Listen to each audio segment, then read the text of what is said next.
Shu, like I said earlier, you have been getting tons and tons of super chats here over on youtube.com/kindafunnygames. I want to start wading into them, pepper in some of my own questions. But the one I've seen in chat a lot from a lot of different people, and then the one I see over here speaks to something I know you love. SaneU.com says, will we ever see Bloodborne again? Oh, yeah. You'd want, right?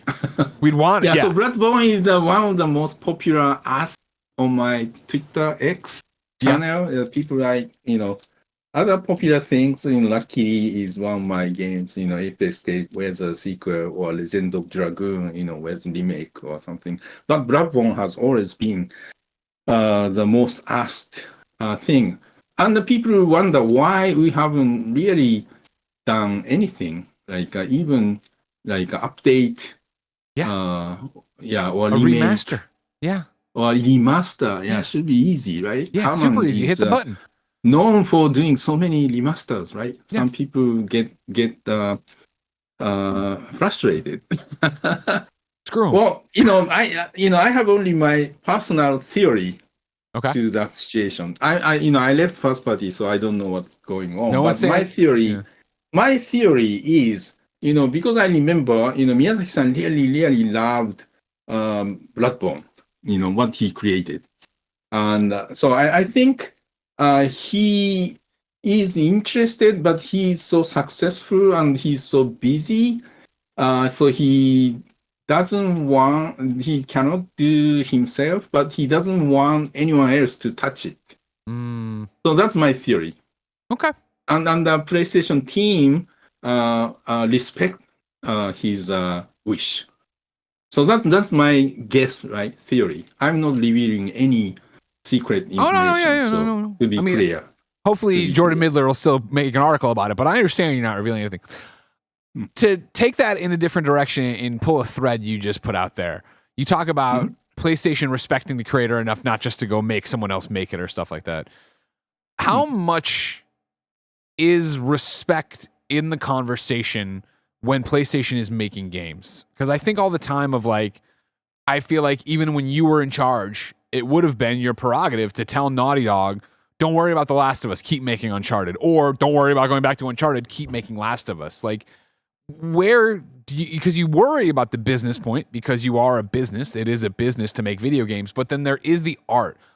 How do you find a balance between that? How much of that exists where it is, okay, we're not, and I know there's so many people who want to be negative in comments, I'm sure, we're not just money grubbing here. We are trying to make the right choices for our creators. How does that all play out in your mind? Well, I think I'm one of these people in the industry who are so naive to believe that, developer creator has to really, really believe in something they are making and has to be so passionate about something they are making to make something great. Because making games is so hard and there's no clear way of saying this is good or this is good enough. There's no service level agreement that the game has to satisfy these functions to be able to be accepted or anything. For sure. It's all subjective judgment, right? Yep. How good is good? How good is good enough? So teams go well beyond their limit to make something special if they truly believe in what they are making and doing and passionate about. So oftentimes, we management had to make the studio stop making the game because the game is, in our mind, great enough, not just good enough, great enough. But every time great game, like a game of the year receiving game was in development, the developers, game directors and these people would say, there are so many issues, in the game. They wish they can fix them or improve them, right? So we have to remove them from doing it. So at the very, very end, we always had to do it. But during the development, I always believe in the thing that I said, that the best results, best game would be like I was thinking all the way, how the great games are being made and how people make great games. And one of the answer should be, because the developer is so much into the project, they do amazing things. So I love that. thank you. I want to pepper in one of my own here. You, of course, have been a Kind of Funny Beyond IGN listener for quite some time. As long as I've known you, it's how we became friends. You listen you listen to every Games Daily? You tell me that's what you told me, right? You listen to Games Daily regularly every day? When I commute. Yeah. To so now you're done. Now it's over. You're canceling your Patreon. No. Maybe I stopped listening. But, no. My question is, from our side, if you want to call it press, critics, enthusiasts, whatever, what's the biggest misconception you hear us say over and over again? What do you hear us say or go back to and be like, oh, that's just not how it works. They don't understand games that way. That's a great question, because I do feel occasionally like that. But the particular example that just doesn't come up. I have to think about. Think about it. We got 3 hours of show left. You can think about it. Yeah. You had asked that question. Because I wonder too, what to toss it in the hopper for you to think about as it kicks around. Fans as well. Like, I know there's a difference between the people who talk about it in the games and then the people consuming it, but like, you interact so much with Twitter and what you see on social media, and even when there was PSX, and there should be PSX again, you interacted. I would wonder what you think fans get wrong as well, that they just don't understand about making games. I talked about, I joked about Herman sometimes criticized of making too many remasters, right? Yeah. And I think the people who complain about that maybe thinking that Herman is doing it instead of doing something new or something great. Right. Yeah, but those resources are going to a remaster instead of the next IP from Sony Bend or whoever. Yeah. But I'm sure this remake is made, by a dedicated different team, or some porting teams on, especially PC version. For sure. He's a PC porting expert.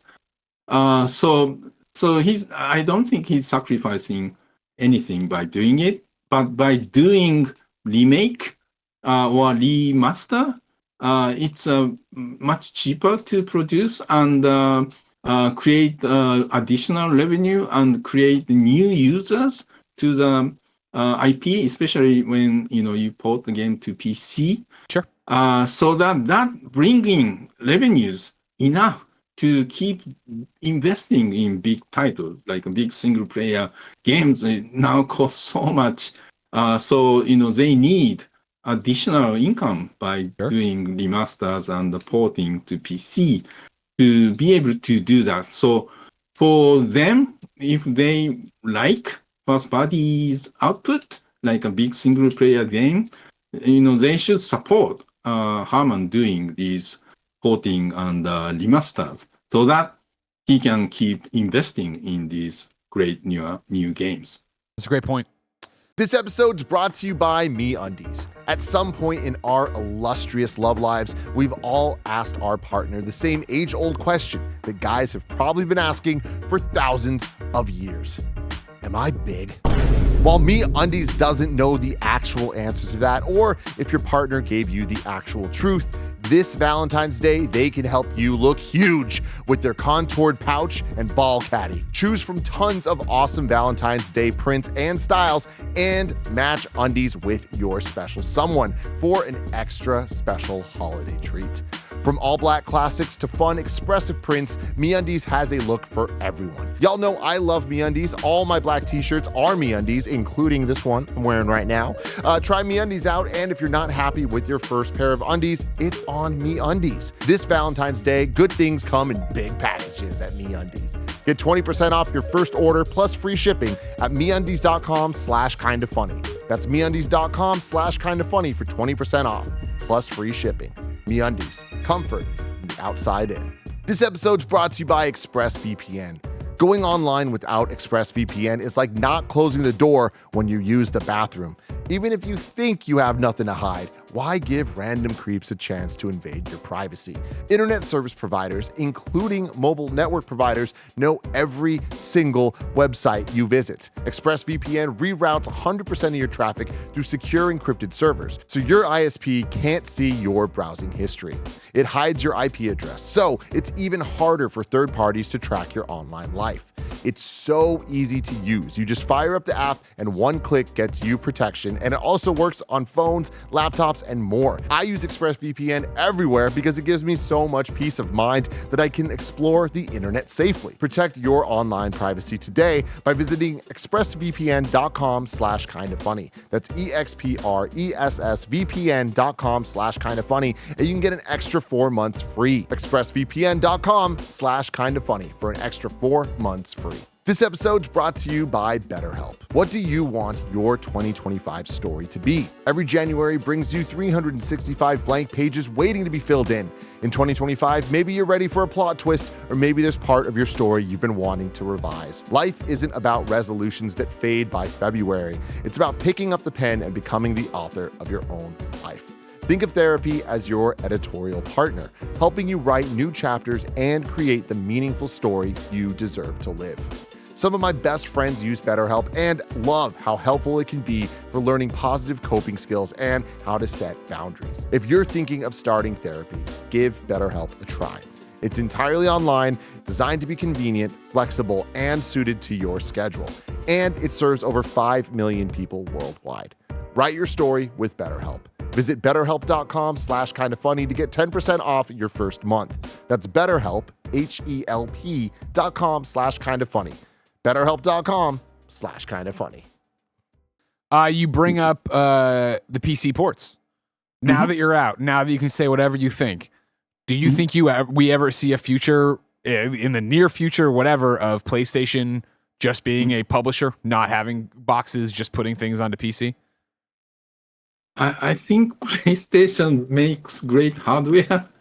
So, one thing I really enjoyed, working with the hardware team when I moved back to Japan in 2008, and ever since I worked closely with the hardware team, and I enjoyed so much because, our studios, many of them, I shouldn't say many of them, all of them, hopefully, are such a talented, great teams, studios, that they only try to make the best game in the industry, right? They really aim high. And PlayStation, the hardware team is the same.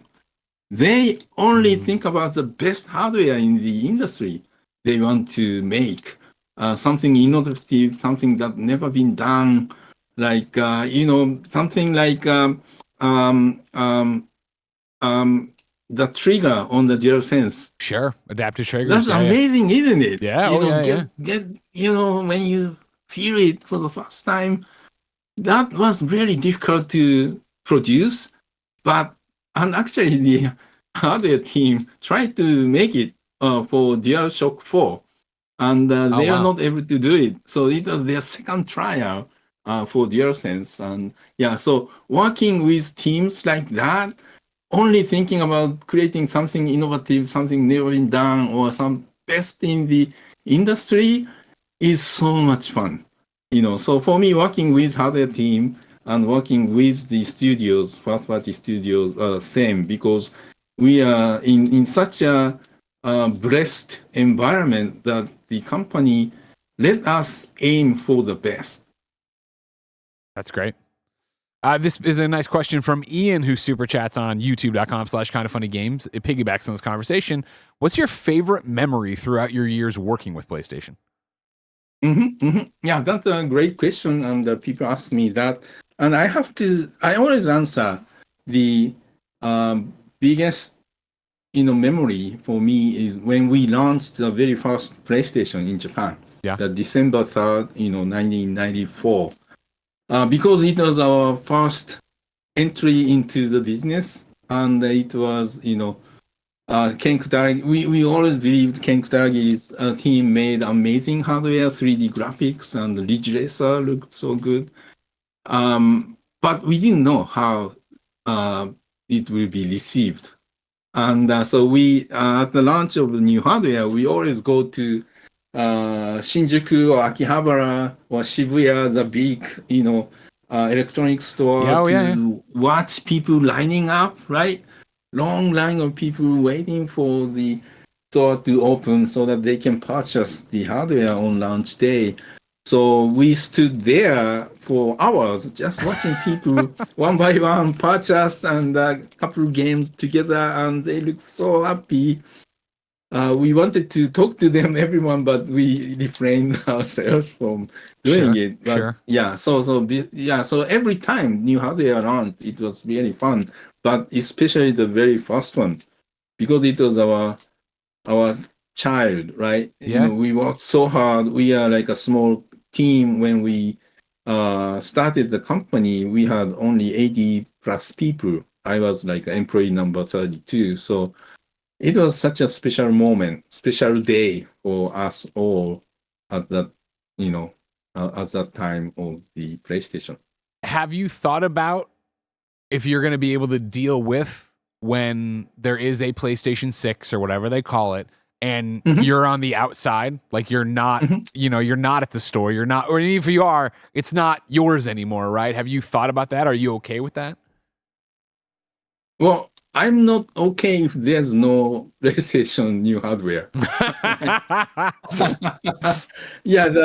So company was so nice, they or people there were so nice to set up multiple events for the last couple of months to talk to people in the company, not just in Japan, but the US and Europe as well. So for the last 2 or 3 months, I had the opportunity 3 or 4 times to talk to employees in a gathering. One which was like 2 days ago, the last day of my departure, last day of my company. They in the late afternoon, they had inside company gathering and asked me anything kind of sessions. And so I did that, and after that we had a party in the office, and it was really fun. So one of the things I asked them is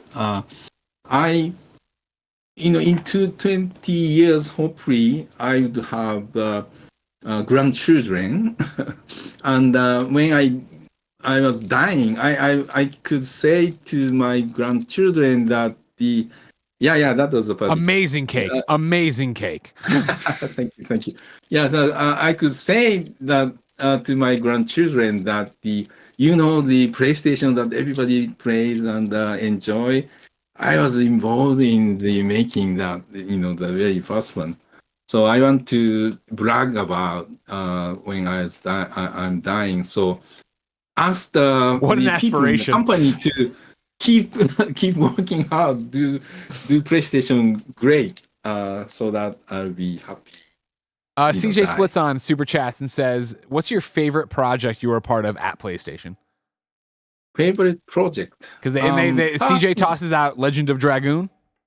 Personally, the one I most enjoyed working on was Ape-Escape. Legend of Dragoon was a huge project. We had over 100 people working internally on PS1. That was really hard. But Ape-Escape was much smaller team, 20 or 30, 25 people. And I was so involved in the game design side as well. Every creative decisions I was also part of. And we are making a game dedicated for the DualShock. The controller had 2 analog sticks. And so we are trying to make something that's only possible with 2 analog sticks. And I remember, US marketing lead asking me that, this game requires DualShock, so can you make it compatible with the regular controller? I was so mad that, no, this is not the point. Anyway, so Ape-Escape was the project I was personally hands-on and most enjoyed. And people will continue to ask for the rest of time when they're getting another one or when they're getting the remaster or whatever. That's amazing, isn't it? The game Yeah. was part of launching PlayStation Classics in the PS Plus Premium a couple of years ago. Yep. And somehow the team decided to promote the new feature with Ape Escape. After so many years, I found my game being used to promote a new service and finding new players to try Ape Escape for the first time.